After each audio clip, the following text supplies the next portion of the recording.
Dieses Video schiebe ich schon unfassbar lange vor mir her. Es geht um die Le Mans Gravel Challenge, die im Mai war. Und ich habe es bis jetzt nicht geschafft, meine ganzen Videoschnipsel zusammenzufügen und ein bisschen was in die Kamera zu erzählen. Aber ich wollte es unbedingt noch machen. Das war für mich meine Abschlusstour mit meinem pinken Veloheld. Das Rad hat nämlich für mich eigentlich nicht genug Reifenfreiheit geboten für die Dinge, die ich machen wollte. Und meine Schwester war auf der Suche nach einem Rad, um auch ein paar Touren machen zu können. Eigentlich wollte ich mir erst ein neues Rad holen und ihr dann mein altes geben. Irgendwann habe ich mich entschieden, ich mache es anders. Ich gebe ihr das Rad, damit ich mehr Druck habe, eine Entscheidung zu treffen. Spoiler! Die Entscheidung ist immer noch nicht gefallen. Bei der Le Mans Gravel Challenge ging es einmal um den Genfer See. Ungefähr 400 Kilometer und 10.000 Höhenmeter waren angesagt. Das Ganze hat sich dann ein bisschen verändert aufgrund von Regularien in der Schweiz. Es kam mir aber eigentlich zu gut. Es war ein bisschen kürzer und ich glaube auch ein bisschen weniger Höhenmeter. Allerdings fielen ein paar schöne Aussichten weg. Ich war mental absolut nicht auf der Höhe und habe deshalb einige Tage vorher meinen geplanten Modus geswitcht. Also eigentlich wollte ich das als Rennen fahren. Aber dann habe ich entschieden, ich mache es einfach als Abschiedstour für mein Fahrrad und mich. Und dieser Wechsel war gut, denn sonst wäre ich, glaube ich, gar nicht erst zum Start gefahren. Sonst hätte ich das einfach gelassen. Der Wechsel hat also bei mir Druck rausgenommen. Druck, den ich mir natürlich nur selbst gemacht habe und niemand sonst. Es ging los in der Nähe von Lausanne, direkt am Genfer See. Von da aus entgegen des Uhrzeigersinns über Genf einmal um den See. Mit jeder Menge Höhenmetern, Gravelwegen, Schlamm und einigem mehr. Und hier startet gleich die Le Mans Gravel Challenge. Die ersten fahren gleich los und ich starte 10 nach 6. Ich fühle mich gar nicht so fit, mental vor allem. Aber ich habe mir ein anderes Ziel gesetzt. Das wird nämlich die Abschiedstour von meinem Fahrrad. Das Rad kommt danach zu meiner Schwester. Es zieht sozusagen in der Familie weiter. Und ja, das ist jetzt eine richtig coole Abschiedstour, schätze ich.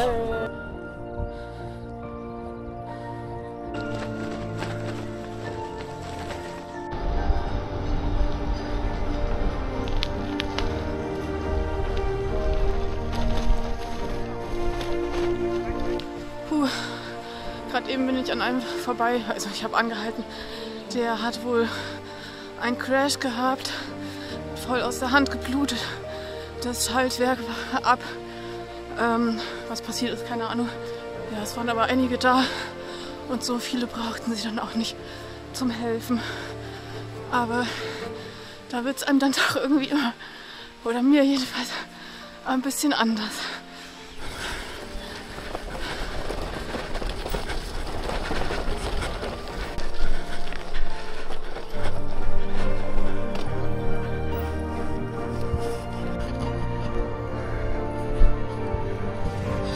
Wieso schieben?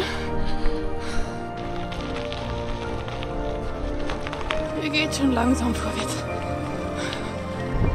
Es tröpfelt. Hoffentlich fängt es nicht richtig an.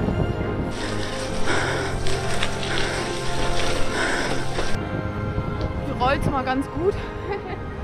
Eigentlich fast von Anfang an hat mich stark belastet, dass ich viel zwischen einem Pair war, was irgendwie sich nicht so gut verstanden hat. Die ganze negative Energie ist gefühlt direkt in mich reingeflossen, sodass ich auf den ersten Kilometern schon überlegt hatte, aufzuhören, weil ich es kaum ausgehalten habe. Ich bin trotzdem weitergefahren. Ich fühle mich gar nicht so schlecht. Gleich am ersten Checkpoint.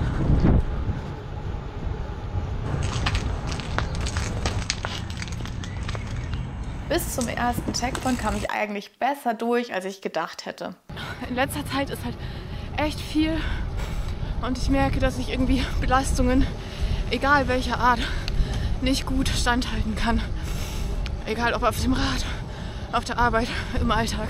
Weil das wird mir ganz schnell zu viel und ich brauche Pausen. Da habe ich nur kurz was gegessen, mein Wasser nachgefüllt, war auf Toilette, habe die Kette geölt und dann ging es direkt weiter. Genf liegt hinter mir und jetzt kommt, glaube ich, der härteste Teil bis zum nächsten Checkpoint. Am Checkpoint habe ich so ein paar Schnitten Brot gegessen, ein paar Stücken Schokolade und jetzt gerade noch ein Rabbit Fuel und Gummibärchen.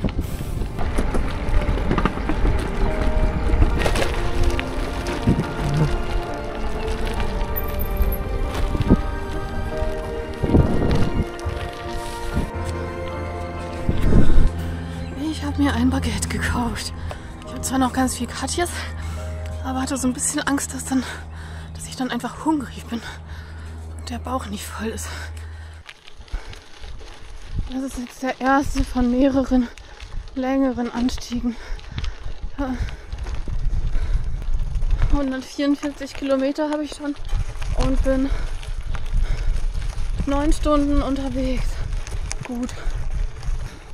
3000 Höhenmeter schon. Nach Checkpoint 1 hat mich der ganze Wald, der wenig Aussichten bot, aber ganz viel Schlamm, ziemlich gefordert und mitgenommen. Ich habe mich ganz schön aufgeregt über den ganzen Schlamm und die fehlenden Views.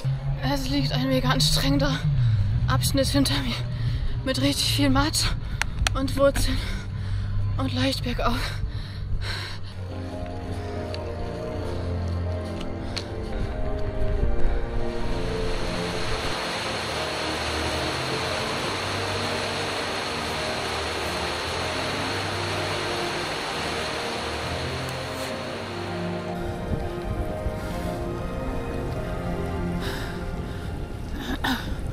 Das war nur ein kurzer Gewitterschauer.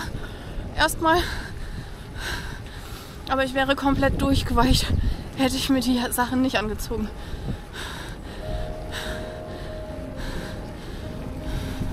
Und mir war eh schon kalt. Von daher, jetzt ist es warm.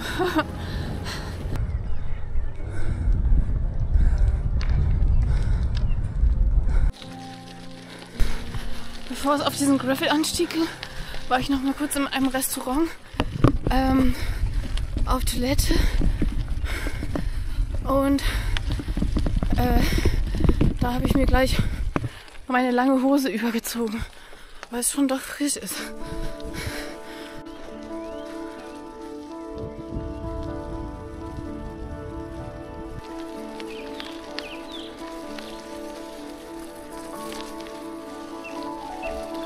Richtig cool war es aber dann irgendwie am höchsten Punkt. Da zogen die Wolken, der Nebel ganz eindrucksvoll.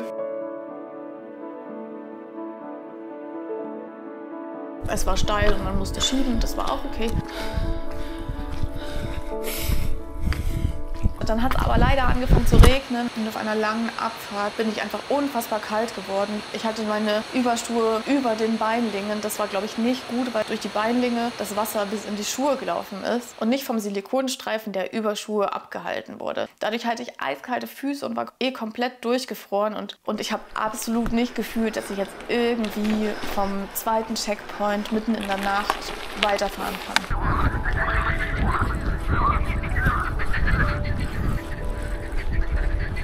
An Checkpoint 2 war ich der festen Überzeugung, das war's für mich. Na, pack mal geworden. Draußen? Nein, achso, die Sachen. Von hier würde ich direkt am See zurück zum Ziel fahren und den Rest des Tracks auslassen. Irgendwie hatte ich gar keine Energie mehr und keine Lust und ja, ich habe es einfach nicht gefühlt. Ist seid ihr extra aus Deutschland angereist oder wohnt ihr hier in der Umgebung? Also wir sind beide extra angereist. Ja. Meine Eltern wohnen in der Umgebung. Okay. Genau, das ist meine Connections in dieser Gegend. Ja. Ja, ich kenne halt ein paar von Lausanne Gravel. Ah, voilà, okay.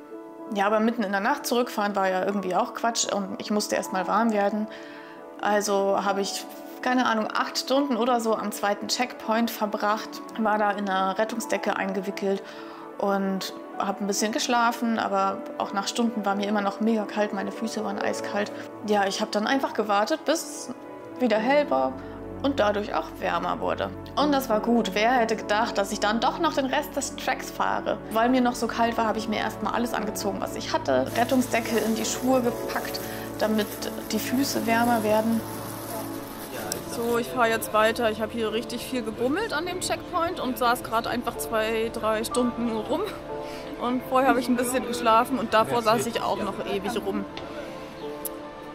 Ja, jetzt ist auf jeden Fall nicht mehr ganz so kalt. Ja, und dann war ich plötzlich nicht allein unterwegs, sondern Martin kam gerade am zweiten Checkpoint an. Und wir sind dann irgendwie gemeinsam die letzten 120, 110 Kilometer gefahren bis zum Ziel. Und das war dann doch noch ein guter Abschluss für diese durchwachsene Veranstaltung. Naja, für mich durchwachsen. Das ist der letzte lange Anstieg. Der ist ungefähr 600 Höhenmeter. Und dann kommen noch ein paar kleine. Und insgesamt noch 72 Kilometer. Mir ist auf jeden Fall nicht mehr kalt. Nach wenigen Kilometern war mir dann wieder warm. Es war ja schon hell und die Sonne schien. Und dann habe ich mich von der ganzen Rettungsdecke und der einen oder anderen Kleidungsschicht entledigt, das wieder eingepackt und dann ging es weiter. Und wie erwartet waren die letzten Kilometer auch noch mal deutlich länger als gedacht. Wir haben länger gebraucht als gedacht. Ja, irgendwann haben wir uns beide einfach nur gewünscht, dass wir mal im Ziel ankommen. Langsam tut der Hintern schon ganz schön weh. Der letzte Anstieg ist hinter uns. Und es sind noch 28 Kilometer. Es kommt auch noch ein Single Trail, der sehr ausgespült sein soll, den man kaum mehr findet. Noch 15!